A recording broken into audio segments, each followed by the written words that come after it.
Eccoci qua, abbiamo una telefonata in attesa. Pronto? Pronto? Sì, buongiorno, da dove chiama? Da Trieste. Prego. Io intervengo perché sono perplesso di fronte alle battute che ho sentito sia di quel signor là sia di lei che è la conduttrice. Ma gli italiani sono così, gli italiani sono colà. C'è la competitività, non c'è la competitività, c'è la concorrenza estera, c'è la concorrenza interna. I problemi di ordine economico si misurano in relazione a quanti scambi si fanno, cioè quanta merce passa da una mano all'altra, quanto si produce e quanto. Alla base di tutto il discorso delle tasse, alla base di tutto c'è un concetto di fondo: chi paga le tasse nel nostro paese? Il consumatore. Il consumatore quando compra paga tutto, le tasse, paga il servizio sanitario, paga la merce, paga la materia prima, paga le spese di importazione, paga la burocrazia, paga tutto. E il consumatore, quando un consumatore va nel negozio e compra €1 di merce o 50 euro di merce, di quei 50 euro il consumatore in sostanza per quello che vale quel prodotto che compra, che costerà forse 5-6 euro, di questo 45 sono tutti costi che sono all'interno del sistema. Allora se c'è un'accelerazione degli scambi si può anche combattere la disoccupazione, ma se gli scambi si riducono, adesso si parla di deflazione, allora casca tutto il sistema. Oggi molti criticano la questione del sistema internazionale o non internazionale. Il sistema internazionale, il World Trade Organization, la liberalizzazione delle merci e delle persone è un sistema per ampliare il mercato, perché il mercato cammini. Se il mercato è fermo, se la gente non compra, se il consumatore non c'è investimento che tenga, perché investire oggi 100 per poter realizzare quel 100 in una industria che sarà pronta fra 5 anni significa che io per quel 100 l'immobilizzo che devo remunerare. Qualcuno mi dirà: ma costa caro. Certo che costa caro, costa il 5, 10, 15. Il finanziatore che dà i soldi deve guadagnare, perché fa a sua volta altre operazioni per andare a raccogliere denaro sul mercato e distribuirlo a quelli che hanno intenzione di avere il denaro per poi investirlo. Perché questa è la logica: vogliamo sistemare le cose, e allora la prima cosa da farsi non è se il Parlamento sono 1000 o 2000 i deputati e i senatori, il problema è la spesa corrente degli alti gradi dell'amministrazione pubblica. Quanti sono coloro i quali guadagnano più di 70.000 euro all'anno? Quanti sono più di 100.000 euro all'anno? Quanti sono? 1, 2.000, 3.000, 4.000, 5.000?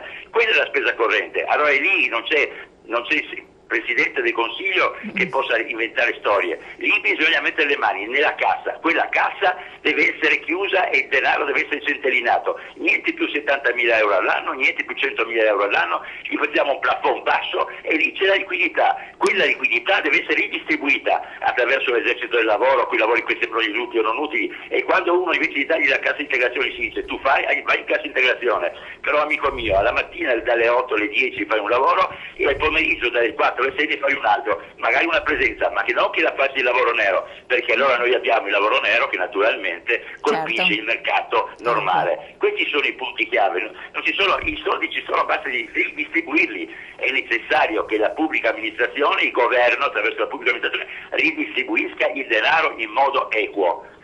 Il discorso delle tasse non conta, perché se il mercato dei consumi non funziona nemmeno l'esportazione, perché quello di cui parlava l'imprenditore che è là, quando si è fatto in Bulgaria, perché in Bulgaria, in Romania eccetera sono andati tutti coloro i quali erano interessati al mercato dell'economia dei consumi, cioè di chi compra, non l'economia degli investimenti, l'economia dei consumi, perché tutte le operazioni di investimento, comprese quelle del Friuli Venezia Giulia, con le nostre finanziarie e regionali, sono finite in fumo.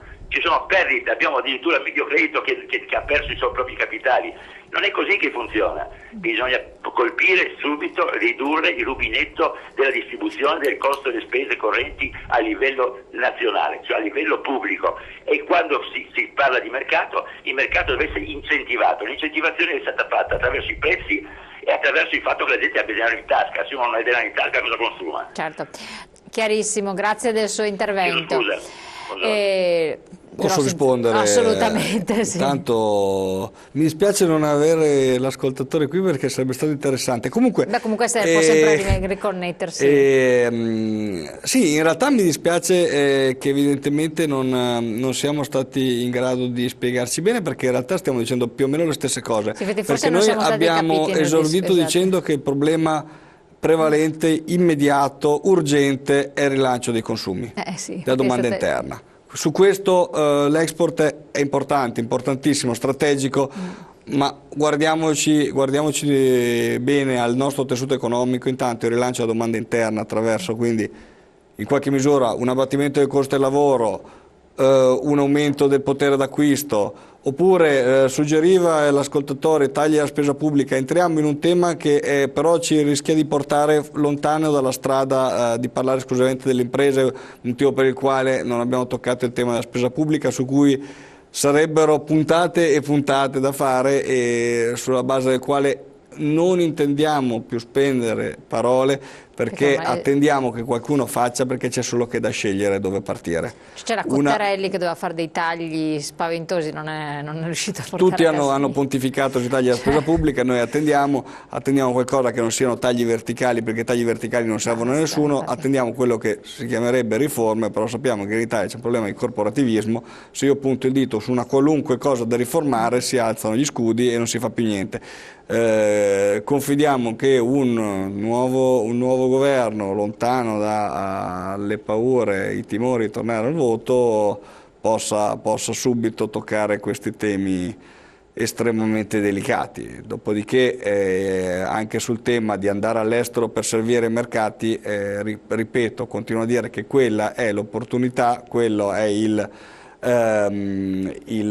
cavallo su cui puntare nel momento in cui economie emergono. È giusto andare a fare tutto a inserirsi in quella che chiamano supply chain, cioè andare a rifornire questi mercati tutto quello che può servire e non di sicuro possa essere utile investimenti meramente speculativi sul costo del lavoro che hanno già dimostrato in passato fallimentari. Vero è anche che però indubbiamente per le grandi aziende, come si diceva per le multinazionali, la convenienza a pagare meno i lavoratori in un altro paese esiste, cioè tra il pagare i 400-500 euro un polacco anziché 1400 quello che è un italiano, che poi in busta paga se ne trova poco più della metà. Non me ne voglia, ma la nostra economia non è fatta di multinazionali, oggi noi ci preoccupiamo delle piccole e medie industrie, perché ci sono anche esempi molto posso eclatanti. Garantire che le multinazionali si riforniscono sempre volentieri dalle nostre aziende, anche speculando su un tema orrendo che è quello dei termini di pagamento. Sappiamo benissimo che molte multinazionali vengono a fare shopping in Italia perché a parità di condizioni sanno che con gli italiani si possono finanziare. Questa è una cosa ignobile che deve finire e sulla quale così cogliamo l'occasione per ricordare che la riforma dei termini di pagamento è quanto di più urgente assolutamente. sia Tornando al tema del lavoro, c'era un punto, arrivano diversi messaggi, per cui appunto una signora che fa l'esempio di aver 58 anni, aver lavorato 26 anni, aver perso il lavoro e ovviamente alla soglia dei 60 di non riuscire a trovarlo. Questo è uno dei tanti esempi. Come fa a trovare lavoro una persona del genere? Quindi come fa a muovere l'economia? Come fa a essere di supporto a quelle piccole e medie imprese che producono beni e servizi per un consumo interno? È evidente che nel momento in cui abbiamo una situazione di questo tipo, purtroppo la risposta alla signora è difficilissimo trovarla. E non voglio essere una persona che si allontana da un tema delicato. Il vero problema è che il mercato del lavoro, come portiamo da questi dati, ha avuto una frenata brusca che tra l'altro analizzata nel dettaglio è ben più brusca di quelli che sono i dati, perché i dati non tengono conto dei contratti a termine, non tengono conto delle persone che vanno ad aprire una partita IVA, vanno ad aprire una nuova società forte dei bassi costi introdotti dalla riforma, insomma Monti l'ultimo che ha introdotto le società semplificate, e non risultano nelle liste di disoccupazione, però sono persone che sicuramente non riescono a trovare da vivere nel loro lavoro. Sono persone che sappiamo che oggi basano il loro sostentamento, chi può, da quel sistema familiare che è ancora la prima capacità di sostentamento di molte nostre persone, soprattutto un'intera generazione. La signora ha ragione, è una situazione delicatissima, quelli degli over 50 che perdono il posto di lavoro, ma ricordiamoci che c'è un'intera generazione di trentenni che sul mercato del lavoro è arrivata tardi e rischia di trovarsi bruciata. Assolutamente, no, questa è un'altra questione. Cos'è la ricerca che avete fatto, l'indagine che avete portato all'attenzione sulla disoccupazione? Che cosa prendeva in considerazione? Quali elementi emergevano?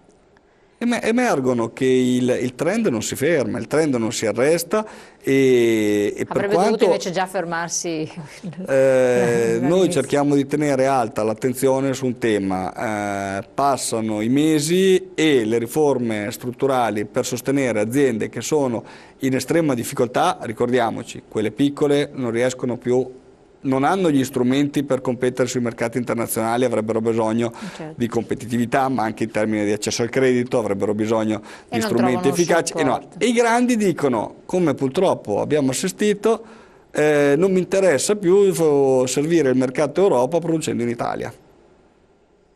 Questo è il vero problema. E se non si interviene su delle leve, che sono quelle che riguardano la competitività del paese, io suono noioso a ripeterlo, però è quello il vero punto. Guardiamo una visione da qua a 20 anni, uno mi deve dire quali sono gli asset strategici, come diciamo noi nel nostro mondo di teste d'uovo che lavorano per le aziende, su cui investire.